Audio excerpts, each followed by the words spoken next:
ഞങ്ങൾ Nedumparambil credit finance അഥവാ ഒരു ഗ്രൂപ്പാണ് അത് തിരുവല്ല ബേസ് ചെയ്തുള്ളത്. കേരളത്തിൽ 152 ബ്രാഞ്ചസ് ആണ് നിലവിലുള്ളത്.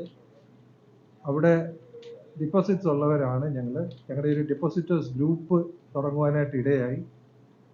എനിക്ക് തോന്നുന്നത് നിങ്ങൾക്ക് എല്ലാവർക്കും അറിയാം, ഓൾറെഡി നെടുമ്പറമ്പിലിൻ്റെ പേരിൽ കേസ് ഉണ്ടെന്നും അതിൻ്റെ 4 ഡയറക്ടേഴ്സ് ജയിലിലായിരുന്നു എന്നും തുടർന്ന് അവർ ജാമ്യത്തിൽ ഇറങ്ങി.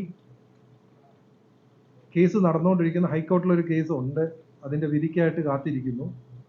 ഞങ്ങൾ അവിടെ പണം നിക്ഷേപിച്ചവരാണ്. ഞങ്ങളൊരു ഗ്രൂപ്പ് തുടങ്ങി, ഏകദേശം 900 പേര് അടുപ്പിച്ച് ഇപ്പോൾ ഗ്രൂപ്പിലുണ്ട്.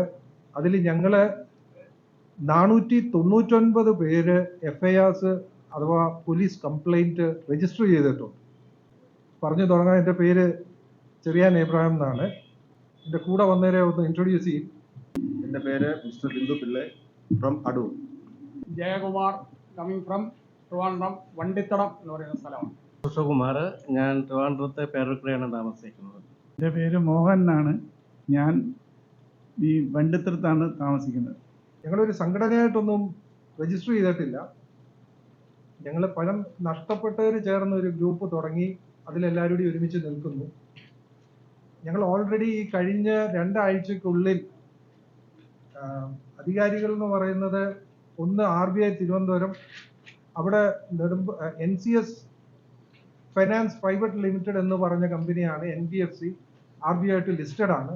അതുപ്രകാരം അവിടെ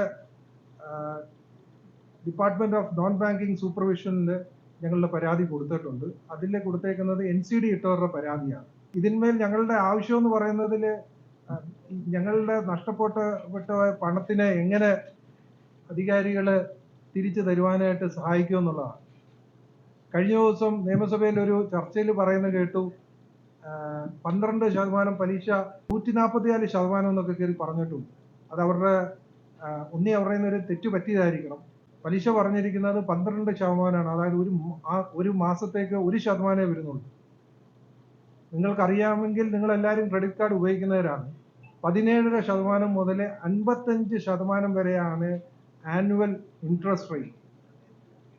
ഇതിനെക്കുറിച്ച് ഒരു രാഷ്ട്രീയക്കാരോ അല്ലെങ്കിൽ ഒരു അധികാരികളോ എങ്ങും തന്നെ പറഞ്ഞിട്ടില്ല. എല്ലാവർക്കും പറയാനുള്ളത്, ഞങ്ങൾ സാധാരണക്കാർ ഞങ്ങളുടെ ആ ചെറിയ നിക്ഷേപങ്ങൾക്ക് 5000 മുതൽ 2 കോടി രൂപ വരെ ഇട്ടവരുണ്ട്. അവരുടെ ആ ചെറിയ ഇതിന് ബാങ്കിങ് മേഖലയിൽ കറന്റ്ലി നാഷണലൈസ്ഡ് ബാങ്ക്സ് കൊടുക്കുന്നത് അപ് ടു 8.10% വരെ കൊടുക്കുന്നുണ്ട്. അത് സീനിയർ സിറ്റിസൺസിനാണ്. അല്ലെങ്കിൽ ഒരു 7.6 വരെയാണ് കൊടുക്കുന്നത് പലിശ. അതിൽ നിന്ന് ഒരു അഡീഷണൽ ആയിട്ട് 4.5 അല്ലെങ്കിൽ 5% പലിശ കൂടി മാത്രമേ കൂടുതൽ ഇവർ ഓഫർ ചെയ്യുന്നുള്ളൂ. അത് ഞങ്ങൾ പൈസ ഇട്ടത് സർക്കാർ ലൈസൻസ് കൊടുത്തും RBI അപ്രൂവ് ചെയ്തിട്ടുള്ള NBFC എന്ന് പറയുന്ന കമ്പനിയിലേക്കാണ് ഞങ്ങൾ പൈസ ഇട്ടത്. ഇനി പൈസ ഇടുമ്പോൾ ഒരാൾ വന്ന് സ്വയം പരിചയപ്പെടുത്തുമ്പോൾ ഞാൻ RBI അപ്രൂവ്ഡ് എന്ന് പറയുന്ന NBFC കമ്പനിയുടെ റെപ്രസെൻറ്റേറ്റീവ് ആണ് എന്ന് പറഞ്ഞാണ് അവർ വന്ന് പരിചയപ്പെടുത്തുന്നതും ഞങ്ങളോട് സംസാരിച്ച് ഞങ്ങളെ മാർക്കറ്റ് ചെയ്ത് അല്ലെങ്കിൽ ക്യാൻവാസ് ചെയ്ത് പൈസ ഡെപ്പോസിറ്റ് ഇടിപ്പിക്കാനായിട്ട് സമ്മതിക്കുന്നത്. അപ്പോൾ ഈ ഒരു 4% അല്ലെങ്കിൽ 4.5% എക്സ്ട്രാ പലിശ എന്ന് പറഞ്ഞാൽ 1000 രൂപയ്ക്ക് ഒരു മാസം എത്ര രൂപ പലിശ വരും? 1 ലക്ഷം രൂപയ്ക്ക് 1000 രൂപ പലിശ വരുന്നു. ആ 12 മാസം എന്ന് പറഞ്ഞാൽ 12000 രൂപ കിട്ടുന്നുള്ളൂ. അല്ലെങ്കിൽ 1 ലക്ഷം രൂപയ്ക്ക് ബാങ്കിലെ പലിശ ആണെങ്കിൽ അങ്ങേ അറ്റം പോയാൽ 7600 രൂപ കിട്ടും. ആ 7600ഉം 12000 തമ്മിലുള്ള വ്യത്യാസം എത്രയാണ്? 4400 രൂപയുടെ വ്യത്യാസമുള്ളൂ. ആ ഒരു ചെറിയ വ്യത്യാസത്തിൽ വരുന്നത് കൊണ്ട് ഞങ്ങൾ RBI അപ്രൂവ്ഡ് അല്ലെങ്കിൽ NBFC ആണല്ലോ എന്നുള്ള ഒരു ചിന്ത ഞങ്ങളിലേക്ക് തന്നതുകൊണ്ടാണ് ഞങ്ങൾ ഇതിനകത്തെല്ലാം ഡെപ്പോസിറ്റ് ചെയ്യുന്നത്. നിയമസഭയിൽ പറഞ്ഞതുപോലെ ആർത്തി കൊണ്ടാണ് ഇട്ടതെന്ന് പറയുന്നത് എന്ത് ഉദ്ദേശത്തിലാണെന്ന് എനിക്കൊരു പിടിയില്ല. 2 പല കമ്പനിയിൽ, അതായത് അധികാരികൾ, ഇപ്പം മിനിസ്ട്രി ഓഫ് കോർപ്പറേറ്റ് അഫയേഴ്സിൽ പോയപ്പോൾ നെടുമ്പറമ്പിൽ ക്രെഡിറ്റ് സിൻഡിക്കേറ്റ് എന്ന് പറഞ്ഞ ഒരു സ്ഥാപനം ഇല്ല എന്നാണ് പറഞ്ഞത്. അവിടുന്ന് രജിസ്ട്രാർ ഓഫ് കമ്പനീസിൽ പോയിരുന്നു. നെടുമ്പറമ്പിൽ ക്രെഡിറ്റ് സിൻഡിക്കേറ്റ് എന്ന് പറഞ്ഞൊരു കമ്പനി ഇല്ല അവിടെ. പിന്നെ ഈ കമ്പനി എവിടുന്ന് വന്നു? അന്വേഷിച്ചു പോയപ്പോഴാണ് അറിയുന്നത് കേരള മണി ലെൻഡിങ് ആക്ട് പ്രകാരം കൊടുത്തേക്കുന്ന ലൈസൻസ് ആണ്. അപ്പോൾ അവിടെ ഇട്ട പേരാണ് നെടുമ്പറമ്പിൽ ക്രെഡിറ്റ് സിൻഡിക്കേറ്റ്. അപ്പൊ അധികാരികൾ ഒരിടത്ത് ചെല്ലുമ്പോൾ പറയും ഞങ്ങളുടെ കയ്യിൽ ഇങ്ങനെ ഒരു പേരില്ല അല്ലെങ്കിൽ സ്ഥാപനം ഇല്ല, അതുകൊണ്ട് ഞങ്ങൾക്കൊന്നും ചെയ്യാൻ പറ്റൂല.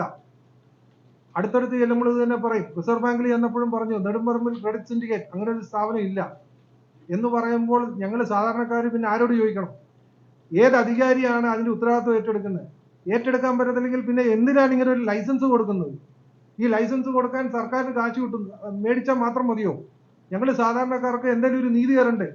ഇലക്ഷൻ വരുമ്പോൾ മാത്രം വന്ന് വെച്ച് വോട്ട് ചോദിക്കുന്നത് ആവരുത് നിങ്ങളുടെ രീതി.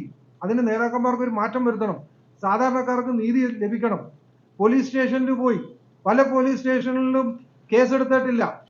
പലയിടത്തും പരാതി പറയാനായിട്ട് നിവൃത്തിയില്ലാതെ വന്നപ്പോൾ കേരള സ്റ്റേറ്റ് ഹെഡ്ക്വാർട്ടേഴ്സ് DGPയുടെ ഓഫീസിൽ വിളിക്കേണ്ട വന്നു. വിളിച്ചു കഴിഞ്ഞപ്പോൾ അവിടുന്ന് അസിസ്റ്റ് ചെയ്ത് പ്രകാരം അതാത് പോലീസ് സ്റ്റേഷൻകാർ FIR ഇടാനായിട്ട് തയ്യാറായി. 4 ഡെപ്പോസിറ്റേഴ്സ് ഉണ്ടെങ്കിൽ 4 FIR ഇടേണ്ടടുത്ത് എല്ലാവർക്കും കൂടി ചേർത്ത് 1 FIR ഇടുന്ന രീതിയാണ് ഒരു രീതി. 2 ഒരു ഡെപ്പോസിറ്ററിന് ശരിയാണ് വീട്ടിൽ വന്ന് നമ്മുടെ നിന്ന് ചെക്ക് മേടിക്കുമ്പോൾ ഒരേ ബ്രാഞ്ചിന്റെ മാനേജറാണ് മേടിക്കുന്നത്. പക്ഷെ അവര് റെസിപ്റ്റ് ഇഷ്യൂ ചെയ്യുമ്പോൾ ഒന്ന് തിരുവനന്തപുരം കേശവസൂരാണെങ്കിൽ മറ്റേത് തിരുവല്ലയാണ്. അഡ്രസ്സ് പക്ഷേ തിരുവനന്തപുരത്ത് മാത്രമായിരിക്കും. പക്ഷെ പോലീസ് സ്റ്റേഷനിൽ നിന്ന് പറയുന്നത് തിരുവല്ല ബ്രാഞ്ചിൽ ഇട്ടുകൊണ്ട് നിങ്ങൾ അവിടെ പോയി കേസ് കൊടുക്കണമെന്നാണ്. ഇങ്ങനെയുള്ള ന്യായങ്ങൾ പറഞ്ഞ് പോലീസ് ഞങ്ങൾ സാധാരണക്കാർക്ക് നീതി തരാതിരിക്കുകയാണെങ്കിൽ പിന്നെ എന്താണ് ഇതിനൊരു അർത്ഥമുള്ളത്? എന്തിനാണ് കേരള പോലീസ്? അധികാരികൾ എപ്പോഴും മനസ്സിലാക്കുക, നിങ്ങൾ ലൈസൻസ് കൊടുത്ത ഒരു ഫൈനാൻസ് കമ്പനിയിലാണ് ഞങ്ങൾ പൈസ നിക്ഷേപിച്ചത്, അല്ലാതെ വട്ടിപ്പലിശയ്ക്കോ അല്ലെങ്കിൽ ആരും കേൾക്കാത്തയും കാണാത്തയും സ്ഥാപനങ്ങളിലല്ല.